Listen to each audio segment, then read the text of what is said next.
Los hechos que ponen en riesgo la salud y la vida de las personas han existido desde siempre y es por eso que hemos necesitado protegernos. Sin embargo, históricamente, en el ámbito laboral, la producción ha sido puesta por encima y ha tomado mayor importancia y mayor relieve que las cuestiones de seguridad. Ha sido recientemente que las personas tomaron conciencia de la importancia de la salud y la seguridad en el trabajo. Esto no significa que no hayan existido dignos antecedentes que preludiaron y sirvieron de base para este campo de la seguridad. Y es por eso que en esta clase vamos a repasar los principales hechos que podemos considerar hitos en la evolución de esta disciplina y de esta profesión. La salud ocupacional y la seguridad industrial conforman un binomio inseparable que garantiza la minimización de los riesgos laborales y la prevención de accidentes en el trabajo. Por riesgo laboral se entiende la probabilidad de que ocurran lesiones a las personas, daños al medio ambiente o pérdidas en los procesos y equipos dentro de un contexto laboral. Los accidentes laborales, en cambio, son aquellos hechos lesivos o mortales que tienen lugar durante la jornada de trabajo y que se caracterizan por ser violentos y repentinos, pero prevenibles. Mientras que los accidentes son evitables, los riesgos están siempre presentes y a veces solo es posible neutralizarlos o minimizarlos a través de capacitaciones y señalizaciones que cumplen una función preventiva más que anuladora. Por lo tanto, puede decirse que no hay puesto de trabajo que no conlleve riesgos laborales. Por otro lado, si bien es cierto que la salud ocupacional y la seguridad industrial se encuentran íntimamente relacionadas, no son lo mismo. Veamos las principales diferencias entre la seguridad industrial y la salud ocupacional. La primera se ocupa de los efectos agudos de los riesgos, mientras que la segunda se ocupa de los efectos crónicos. La seguridad industrial se concentra en los actos y las condiciones inseguras, mientras que la salud ocupacional se concentra en los riesgos de la salud. Como lógica consecuencia, la seguridad industrial estudia los accidentes y los riesgos laborales con un enfoque preventivo y de investigación, en tanto que la salud ocupacional estudia las enfermedades ocupacionales basándose en el diagnóstico precoz y el tratamiento pertinente. Asimismo, la salud ocupacional abarca la higiene industrial, la medicina del trabajo y la salud mental ocupacional, mientras que la seguridad industrial abarca la ergonomía y el análisis del ambiente. Es importante distinguir la una de la otra porque en este video se tratarán ambos temas como parte de una misma reseña histórica, y de no diferenciarse claramente se podría generar confusión, en vez de presentar un panorama histórico claro sobre el cual la seguridad industrial y la salud ocupacional han tenido un desarrollo que es desigual y diacrónico. Precisamente, mientras la seguridad industrial inicia justamente con la industrialización, principalmente en el aspecto legal, la salud ocupacional tiene desde la antigüedad un vasto camino recorrido gracias a la presencia de figuras importantes de la ciencia, la salud y la política. Es en la Edad de Bronce cuando el hombre inicia actividades artesanales y agrícolas que lo exponen a riesgos laborales, pero era debido a las guerras que sufría mayores lesiones. De modo que las guerras motivadas por afanes expansionistas y la conquista de nuevos territorios traen consigo otro riesgo para la salud. Sin embargo, puede decirse que, de manera general, el hombre solo adquirió conciencia colectiva de protección, pero no individual. En la antigüedad no puede negarse, empero, que las civilizaciones más representativas han tenido ciertos avances en materia de salud ocupacional y en no menor medida en la seguridad industrial. Y vamos a ver algunos ejemplos, comenzando por los habitantes de la Mesopotamia que asociaban las cataratas con la manufactura y el trabajo artesanal del vidrio. A su vez, el Código de Hammurabi, cuyo nombre honra al sexto rey de la dinastía semita de Babilonia, y que fue descubierto en una misión francesa, contiene principios jurídicos redactados en el año 2000 a.C., que sancionaban a aquellos habitantes que causaban daños a la sociedad, comprendiendo aquellos que se producían dentro de un contexto laboral. En ese sentido, los babilónicos tenían un sistema de producción que, aunque incipiente, abarcaba productos como la cerveza, el pan, los hilados, la forja del ladrillo y metales, entre otras cosas, ¿no? De hecho, además de Hammurabi, existían otros códigos o leyes que contenían normas sobre el control sanitario, el trabajo y la compra y venta de esclavos. Los esclavos jugaban un rol importante en las actividades productivas del mundo antiguo, pues eran ellos quienes realizaban las labores más arduas y riesgosas. Podemos decir incluso que el trabajo estuvo siempre asociado a la esclavitud y al esfuerzo físico. Así, por ejemplo, la palabra trabajo deriva del latín tripalium. ¿Qué era el tripalium? Bueno, un yugo de 3 palos donde se ponía a los esclavos para darles azotes cuando no habían cumplido con su trabajo. El trabajo era considerado como una actividad propia de esclavos entonces, o en su efecto, de la población de los estratos socioeconómicos más bajos. en particular el trabajo de tipo manual.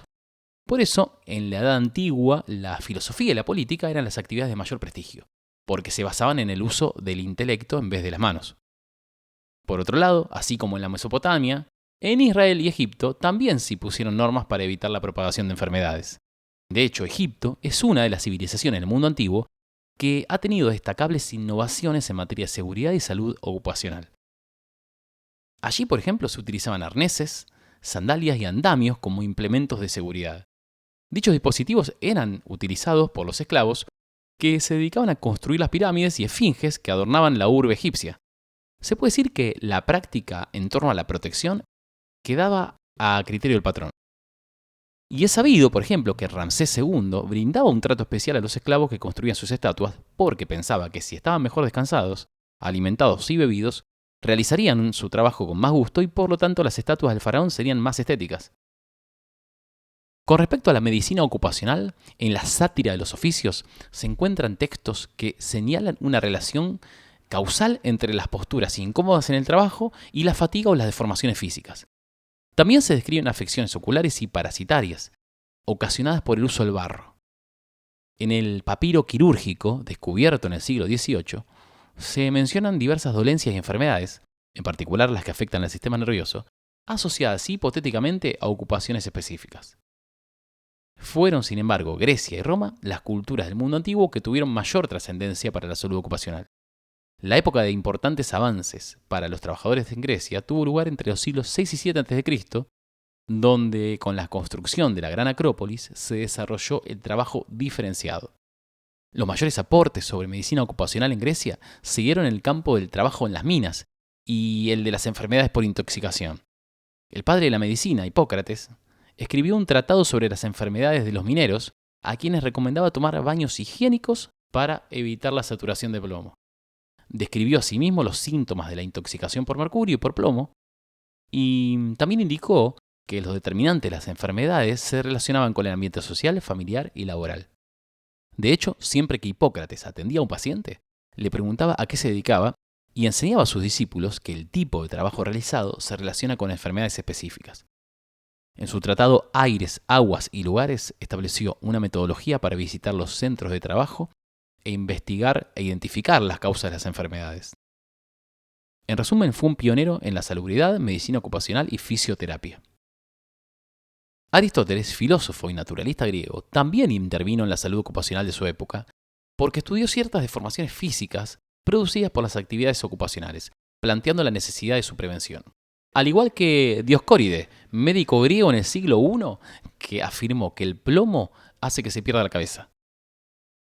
En Roma, la toxicidad por mercurio fue descrita por Plinio y Galeno, así como los efectos del plomo en los trabajadores de mina. Plinio fue el primero en describir las enfermedades de los esclavos. Hizo referencia a los peligros del manejo del azufre y el zinc y enunció varias normas preventivas para los trabajadores de minas de plomo y mercurio. Por ejemplo, recomendó a los mineros el uso de respiradores que estaban fabricados con la vejiga de animales. Por otro lado, siendo Roma la cuna del derecho y la jurisprudencia, además de las leyes de conducta y de protección de los bienes privados, también se tomaron medidas legales sobre la salubridad, como la instalación de baños públicos y otras medidas de protección para los trabajadores. Otra figura notable de Roma fue Galeno, en el siglo II después de Cristo, quien después de Hipócrates es considerado como el médico más importante del mundo antiguo en Occidente. Galeno estudió las enfermedades de los mineros, los curtidores y los gladiadores. Asimismo, determinó enfermedades asociadas a los vapores del plomo y enfermedades respiratorias en los trabajadores de minas. En Francia, se fundan las primeras universidades en el siglo X y también surgen las primeras leyes que protegen a los trabajadores. Estas sentarían las bases de los primeros avances hacia la formalización de la seguridad laboral. Entre aproximadamente 1413 y 1417 se dictaminan las Ordenanzas de Francia, que velan por la seguridad de la clase trabajadora. En Alemania, gracias a la creación de la imprenta, se publica en 1473 un panfleto elaborado por Ulrich Ellenbach que señala algunas enfermedades profesionales. Este sería el primer documento impreso que se ocupa de la seguridad y que fue uno de los primeros textos sobre salud ocupacional. Asimismo, en este período conocido como Renacimiento, se revisaron los conocimientos que se mantuvieron rígidamente durante la Edad Media, en diversas áreas del saber, Es así que Vesalio, entre 1541 y 1542, se dedicó a la ardua tarea de revisar los principios de Galeno, encontrando más de 200 errores en sus descripciones anatómicas y funcionales, debido a que las observaciones de Galeno fueran hechas en animales y no en seres humanos. En 1543 publica De Humanis Corporis Fabrica, en cuyas páginas se detallan descripciones anatómicas que no han perdido relevancia hasta nuestros días. Este y otros descubrimientos centraron el interés de los científicos de la época en la salud y en particular en la salud del trabajador. En el Renacimiento, dos hombres, Agrícola y Paracelso, describen en sus obras enfermedades profesionales y sus respectivos sistemas de protección, realizando importantes contribuciones a la higiene laboral. Jorge Agrícola publica De Re Metallica, donde trata temas relacionados con la minería, mencionando afecciones en ojos, pulmones y articulaciones de los mineros. En otra de sus obras se refiere a las deficiencias de la ventilación como una de las principales causas de las enfermedades ocupacionales. Paracelso escribe De Morbis Metallici, que contiene la descripción de múltiples tipos de intoxicaciones por metales padecidas por los mineros, haciéndose énfasis en los problemas pulmonares más frecuentes. Y en este sentido, si bien Hipócrates, Aristóteles, Plinio y Galeno hicieron las primeras descripciones de los efectos tóxicos de los gases del plomo y el mercurio durante la Edad Antigua, en el Renacimiento el alemán Ellenberg releva en sus obras las enfermedades producidas por metales pesados. En materia de salud ocupacional, la Edad Moderna inicia con diversos estudios referentes a las profesiones de la época. Durante el siglo XVII aparecen estudios que analizan las enfermedades de los marinos, de los soldados y hasta de los abogados. Por otra parte, se sigue indagando en las enfermedades de los mineros, incluyendo aquellas producidas por las intoxicaciones con mercurio. El trabajo más amplio y profundo sobre salud ocupacional, realizado hasta entonces, lo efectuó Bernardino Ramazzini, del siglo XVII. Realizó análisis sistemáticos de más de 54 profesiones. Sus estudios los publicó en 1700, ocupándose principalmente de las minas metálicas y poco a poco abarcando más profesiones. Solo en 1839, Tanqueray de Planchet realiza una labor de similar magnitud al recoger la descripción médica de más de 1000 casos de intoxicaciones. Pero es con Ramazzini que inicia formalmente la medicina ocupacional, ya que su obra De Morbis Artificum Diatriba le valió ser considerado como el padre de la salud ocupacional. Ramazzini sentó un precedente muy importante en materia de salud ocupacional, pero con la naciente industria del siglo XVIII, el interés de los científicos se centró en los aspectos técnicos del trabajo primero y en la seguridad después, de manera que la salud ocupacional pasaría por un periodo de latencia hasta finales del siglo XIX. La revolución industrial no llegó abruptamente, sino que estuvo matizada por la invención de diversos artefactos que transformaron el trabajo artesanal en la incipiente industria manual del Renacimiento. Desde 1500 hasta el siglo XVIII progresaron las industrias manuales, gracias a la creación de la manivela, las bombas de agua, la lanzadera volante, los telares, etc. Pero es en 1776 que James Watt inventa la máquina a vapor al perfeccionar los artefactos que mencionamos anteriormente, y con ello inicia el proceso de mecanización de los sistemas de producción y transporte. Por otro lado, si bien la industria empieza a florecer, la sociedad europea no estaba preparada para este suceso. Por eso, aunque la invención de la máquina a vapor no fue un hecho abrupto, las consecuencias sociales sí tuvieron resultados inesperados. Y ahí podemos observar que miles de personas emigraron del campo a las ciudades, donde se asentaron las industrias. Pero este éxodo trajo consigo un montón de problemas sociales, ya que las urbes no estaban adaptadas para albergar la cantidad de personas que dejaron sus cultivos para trabajar en las industrias con la esperanza de tener mejores condiciones de vida para sus familias. Sin embargo, como las condiciones de infraestructura y sociales de las ciudades no estaban adaptadas para estos fines, cundió el caos y la explotación, principalmente por la carencia de una cultura de seguridad eficiente, tanto por parte de los trabajadores y obreros como de los empleadores. Los abusos y la explotación eran comunes en esos años, tanto como la miseria. Las 2/3 partes de los obreros eran mujeres y niños, que además de ser explotados, no se les brindaba ningún tipo de condición de seguridad, de modo que muchos niños y mujeres sufrían lesiones, mutilaciones o directamente morían en trágicos accidentes que eran recurrentes. Debido a esta penosa situación, se comenzaron a implementar leyes que protegían a los trabajadores. En España, en 1778, Carlos III dictó el Edicto de Protección contra Accidentes. En 1802, el Parlamento inglés dicta la reglamentación de trabajo en fábricas, que limitaba la jornada laboral y fijaba niveles mínimos para la higiene, la salud y la educación de los trabajadores. En ese sentido, con la Factory Act, se imponía a los empresarios textiles, laneros y algodoneros la creación de escuelas en sus fábricas. Como consecuencia de estas leyes, se adoptaron en Inglaterra medidas de seguridad concretas. En 1828 se pone en marcha un programa para el mejoramiento ambiental, educacional y moral de los trabajadores. Y 2 años más tarde se propone que un médico debería realizar una visita diaria a las fábricas. En 1841 surge la Ley de Trabajo para Niños y en 1844 aparecen leyes que protegen a las mujeres. Se inició también una legislación sanitaria para la industria en 1848. 2 años más tarde comienzan las inspecciones para verificar el cumplimiento de las normas, abarcando diversas empresas, desde fábricas hasta talleres en general. Francia fue otro de los países que lideraron la formalización de la salud y la seguridad ocupacional en Europa con diversas innovaciones. Por ejemplo, se realizaron estudios epidemiológicos en las industrias de París. La Organización de la Salud Pública comenzó en 1822 en Francia, en tanto que los primeros análisis de mortalidad ocupacional se realizaron en Inglaterra en 1861 y en 1867 la Ley de Trabajo se modifica para incluir más enfermedades ocupacionales. En París se establece una empresa que brindaba asesoramiento a los industriales en 1883. El Instituto Louis Pasteur de París también realizó una importante labor en la difusión y capacitación sobre las normas de higiene laboral. Pero Francia e Inglaterra no fueron los únicos países que implementaron tales medidas. En Alemania, a partir de 1868, aparecen las leyes de compensación del trabajador y se funda el primer Instituto de Higiene de Múnich en 1875. Otras organizaciones especializadas se fundaron en otros países. Sin embargo, a pesar de todas estas reformas y avances, para 1875, muchos niños de Europa todavía trabajaban ignorados, desamparados y olvidados, y en condiciones insalubres, obviamente, con 15 horas de trabajo. En 1871, por ejemplo, el 50% de los trabajadores moría antes de cumplir 20 años de edad. Según Engels, para 1844 en Manchester, las máquinas operaban sin protección. Y no sería hasta 1877 que se ordenó colocar resguardos a las máquinas.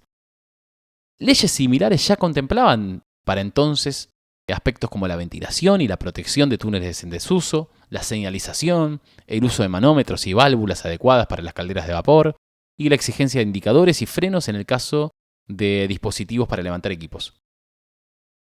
En este proceso de legalización de la seguridad de los trabajadores, Engels y Karl Marx tuvieron un papel protagónico y se interesaron por los derechos, de la clase obrera. A finales de octubre de 1842, Engels abandona Berlín, habiendo cumplido su servicio militar, y viaja con su familia a Manchester. Allí aceptó ir a trabajar a Victoria Mill, una industria dedicada a los tejidos de algodón.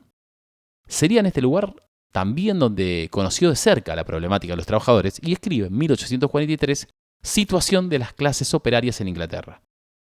En 1844 se produce su encuentro con Marx en Bruselas y juntos son los promotores de la sindicalización, que serviría como un canal para la mejora de las condiciones de trabajo, incluyendo la seguridad, por supuesto.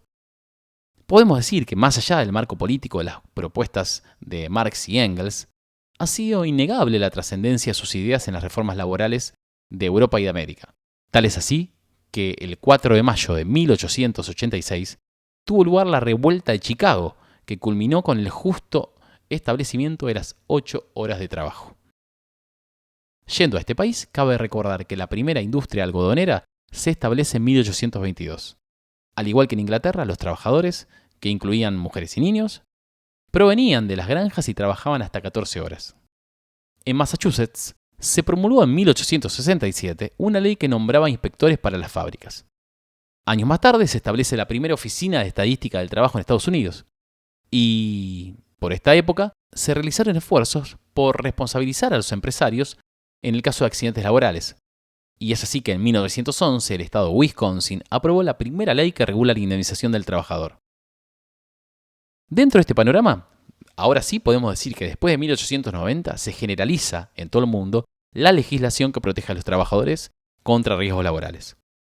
Ello debido a que las empresas crecieron, se diversificaron, los distintos sectores industriales, el comercio alcanzó mayor proporción mundial, se descubrieron nuevas fuentes de energía y nuevas tecnologías de producción que reemplazaron a la máquina a vapor. En cuanto a la primera revolución industrial, que tuvo lugar entre 1760 y hasta 1830 aproximadamente, el país pionero fue Gran Bretaña, por los avances en tecnificación como en seguridad del trabajo. Pero con respecto a la segunda revolución industrial, que inicia en 1870 y se extiende hasta aproximadamente 1914, el país que lideró este proceso fue Estados Unidos. Tomando como parangón la construcción de la máquina a vapor en la primera revolución industrial, el rasgo más característico de la segunda fue la electrificación. A la par de todos los avances técnicos que hicieron posible el paso al siglo XX y de la masificación de las fuentes de energía eléctrica o termodinámica en los hogares y en la industria, surgieron las teorías y concepciones sobre la administración del trabajo, que también pusieron su cuota en el proceso de formalización de la seguridad industrial. Cabe decir que las teorías de la administración se renovaron durante el periodo final del siglo XIX de la mano de Taylor, Fayol y Weber. Frederick Taylor aplicó los principios de la ingeniería al diseño del trabajo. Su obra apuntaba a rediseñar el trabajo para obtener el máximo provecho de las capacidades de los obreros. Propuso que el trabajo debería ser planificado científicamente por expertos. También sugirió que los obreros deberían recibir incentivos. En este sentido, Taylor fue pionero en reconocer la importancia del factor humano sin mermar la productividad. Además, utilizó mediciones precisas del trabajo que mejoraron los ambientes laborales y normalizaron los puestos de trabajo.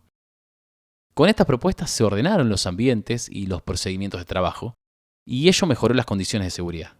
En este sentido, el impacto de la obra de Taylor en la producción y la seguridad laboral fue importante, ya que favoreció la sistematización del trabajo, y por eso es que hoy se lo considera el padre de la administración científica. A pesar de ello, su sistema generó numerosas críticas y protestas, de modo que el Congreso de los Estados Unidos investigó el sistema de Taylor y falló en contra de su aplicación. Henry Fayol trabajó con el mismo fin de Taylor, pero siguió el sentido opuesto, es decir, mientras que Taylor se centró en el trabajo de los obreros, Fayol se focalizó en los directivos. Por ello, partió identificando funciones de los directivos: planificar, organizar, mandar, coordinar y controlar. Además, su modelo de industria se basaba en la organización, comunicación y jerarquización de diversas instancias. De forma similar, Max Weber propone el primer modelo estructural de las organizaciones. Era conocido como burocrático este modelo, ya que agrupa las actividades de producción en tipos y jerarquías, en tanto que se encuentran reguladas por normas y criterios técnico-profesionales. Estos tres modelos respondían a una visión de la organización como una máquina y permitieron la sistematización del trabajo y de los sistemas de producción, lo cual redundó en la organización de los ambientes laborales, con respecto sobre todo, a la limpieza, el orden y la seguridad. Sin embargo, ponían todavía mucho énfasis en los factores físicos, técnicos y económicos, en tanto que el trabajador, más que una persona, era una pieza más dentro de la maquinaria de la producción. Es un tanto difícil situar en el devenir de la historia el momento preciso en que la seguridad industrial es reconocida formalmente como una nueva especialidad. Más aún si las relaciones entre la seguridad industrial y otras ciencias, disciplinas y profesiones, como la medicina, la matemática, la estadística, el derecho, la administración, la física, la química, la biología, la sociología y la psicología, son directas, evidentes y necesarias. Aunque hay quienes relacionan la formalización de la seguridad industrial con la publicación en 1931 del libro Prevención de accidentes laborales de Heinrich, a quien se le considera padre de la seguridad industrial, es importante rescatar que antes hubieron diversos eventos notables que marcaron el proceso de institucionalización de la seguridad industrial como ciencia y profesión. Por ejemplo, además de la fundación del Instituto de Higiene de Múnich ya mencionada anteriormente, en 1908 el inglés Thomas Oliver escribe Ocupaciones peligrosas y enfermedades propias de los oficios, permitiendo que la medicina laboral se difundiera por todo el mundo. Asimismo, en 1918, la Universidad de Harvard fue la primera casa de estudios superiores que concedió el título de licenciado en Seguridad e Higiene en el Trabajo. Ese año es una fecha clave para la seguridad industrial, ya que empieza a funcionar la Organización Internacional del Trabajo, la OIT.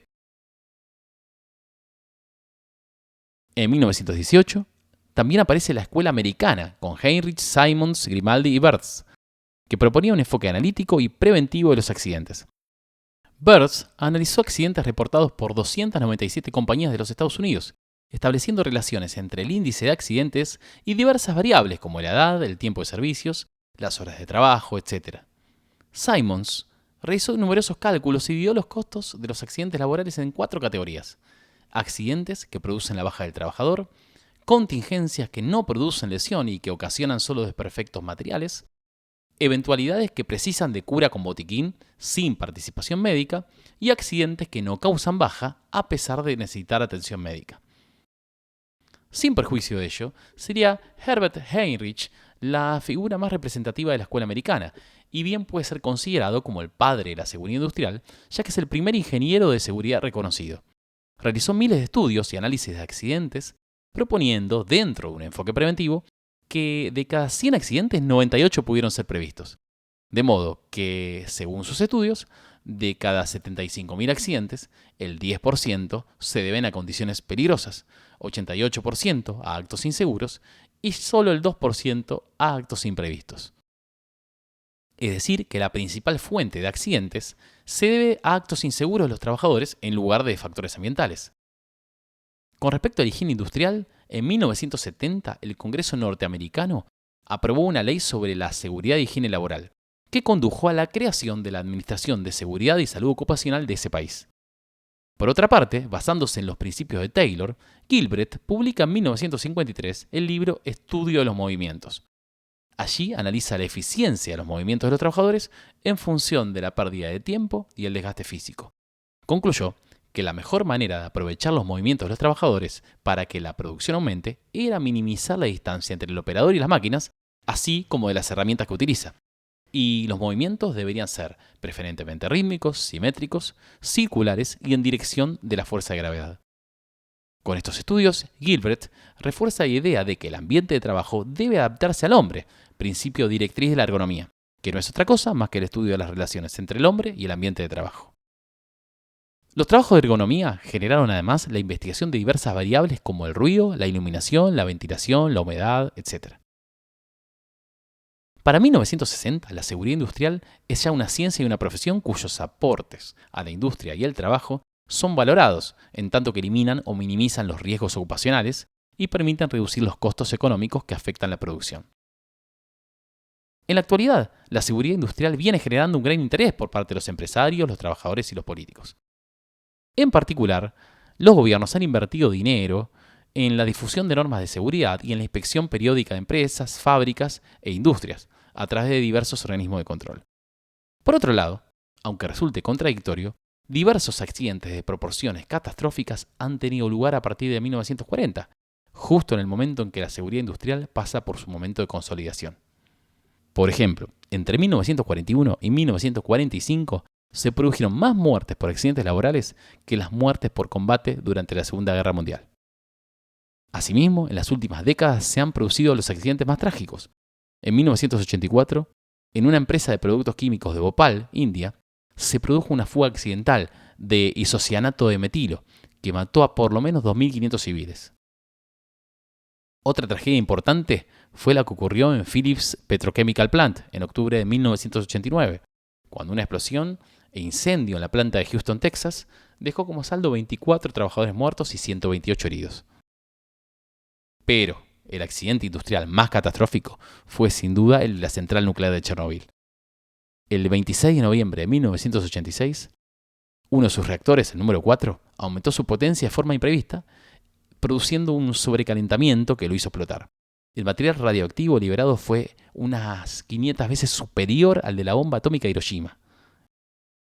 Si bien la explosión causó la muerte de solo 31 personas, la radiación fue tan grande que se expandió a diversos países europeos, de modo que se ordenó la evacuación de 135.000 habitantes, debido al alto riesgo de contaminación, obviamente por radiación. No nos tenemos que sorprender que, a pesar de los avances legales y de la institucionalización de la seguridad industrial y la salud ocupacional, se hayan producido tragedias como las de Chernobyl o la de Bhopal. Incluso en Estados Unidos, cuna de la seguridad industrial, se produjeron tragedias muy similares. Vamos a agregar una más. En septiembre de 1991 se produjo un incendio en la planta de procesamiento de Imperial Food que le costó la vida a 25 personas y 56 quedaron con quemaduras de segundo y tercer grado. Ahora bien, la seguridad industrial y la salud ocupacional son campos que gozan de la atención de diversos sectores de la sociedad y se ha dado un gran paso al formalizar sus métodos y sus fines, así como su cuerpo teórico, que es fruto del trabajo de profesionales de diversas especialidades en todo el mundo. Pero todavía existen limitaciones que deben ser superadas con la misma sagacidad, ¿no?, con que se ha desarrollado el campo en el siglo XX. Para el siglo XXI, tenemos que agregar que además han surgido nuevas necesidades derivadas de las tecnologías de la comunicación y de los nuevos contextos laborales, y que se caracterizan porque hay una predominancia de las exigencias mentales por sobre las físicas. Ello exige que tengamos que poner en discusión estos problemas que son de reciente data y a los que se enfrenta la salud y la seguridad ocupacional. Ahora sí, hemos recorrido hasta este momento las raíces históricas y el rumbo que toma hoy en día la seguridad industrial y la salud ocupacional. Espero les haya interesado este video y nos vemos muy pronto. Chau, chau.